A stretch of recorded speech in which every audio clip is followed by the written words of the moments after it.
ओम शांति। सुनते हैं आज 17 मार्च 2025 की साकार मुरली से प्रश्न उत्तर। प्रश्न 1, बच्चों के लिए पढ़ाई का क्या महत्व है? उत्तर, पढ़ाई ही कमाई का साधन है। इस पढ़ाई से बच्चे 21 जन्मों के लिए खजाना जमा कर सकते हैं। भगवान स्वयं यह ऊंची पढ़ाई पढ़ाते हैं जिससे आत्मा पावन बनती है और स्वर्ग की बादशाही प्राप्त होती है। प्रश्न 2, जिन बच्चों पर बृहस्पति की दशा होगी उनकी कौन सी निशानियां होंगी? उत्तर, जिन बच्चों पर बृहस्पति की दशा होगी वे श्रीमत पर पूरा ध्यान देंगे। वे पढ़ाई को अच्छी तरह पढ़ेंगे और कभी फेल नहीं होंगे। श्रीमत का उल्लंघन करने वाले ही फेल होते हैं जिससे उन पर राहु की दशा बैठ जाती है। प्रश्न 3, 84 जन्मों का चक्र कौन समझाते हैं और यह क्यों महत्वपूर्ण है? उत्तर, 84 जन्मों का चक्र बाप ही समझाते हैं।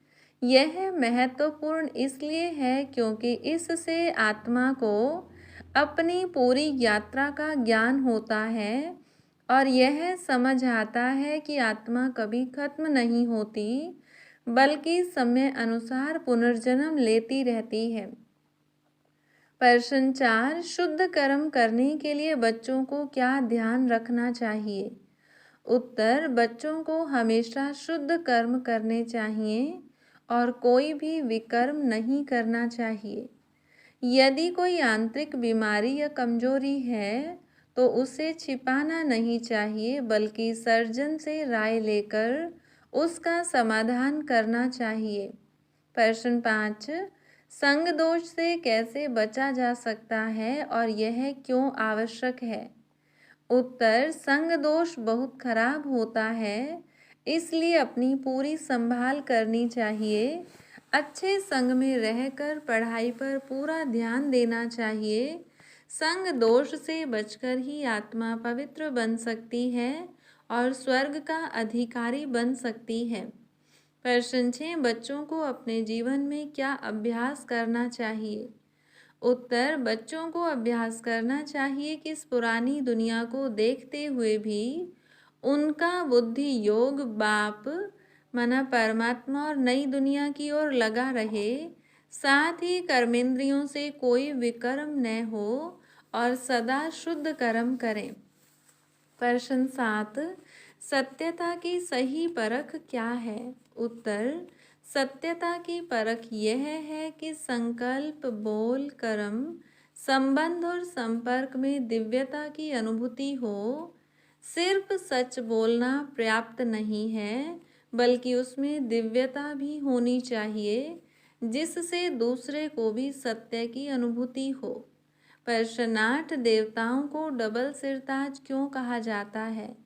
उत्तर, देवताओं को डबल सिरताज इसलिए कहा जाता है क्योंकि उनके पास राज्य ताज और लाइट का ताज दोनों होते हैं, लेकिन आधा कल्प बाद लाइट का ताज उड़ जाता है और सिर्फ राज्य ताज रह जाता है। प्रश्न 9, स्वर्ग में जन्म और मृत्यु कैसे होती है? उत्तर, स्वर्ग में जन्म और मृत्यु सुखद होती है। वहाँ आत्मा समय के अनुसार शरीर छोड़ती है और बच्चे के रूप में जन्म लेती है। वहाँ किसी प्रकार का दुख या बीमारी नहीं होती। प्रश्न 10, कर्मातीत अवस्था किसे कहते हैं? उत्तर, कर्मातीत अवस्था वह होती है जब आत्मा पूर्ण शुद्ध, पवित्र और विकर्म रहित हो जाती है।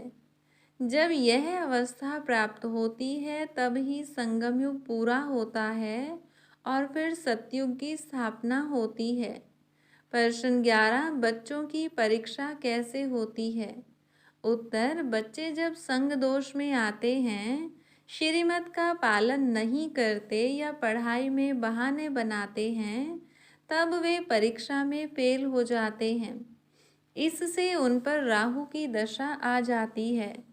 प्रश्न 12, बाप दादा बच्चों को कौन सा वरदान देते हैं? उत्तर, बाप दादा बच्चों को यह वरदान देते हैं कि वे श्रेष्ठ भावना के आधार से सभी को शांति और शक्ति की किरणें दें और विश्व कल्याणकारी बने। इसके लिए सर्व बंधनों से मुक्त और स्वतंत्र बनना आवश्यक है। हर रोज की मुरली से प्रश्नोत्तर सुनने के लिए चैनल को सब्सक्राइब करें और बेल आइकन जरूर दबाएं। वीडियो को दूसरे भाई बहनों के साथ शेयर जरूर करें। ओम शांति।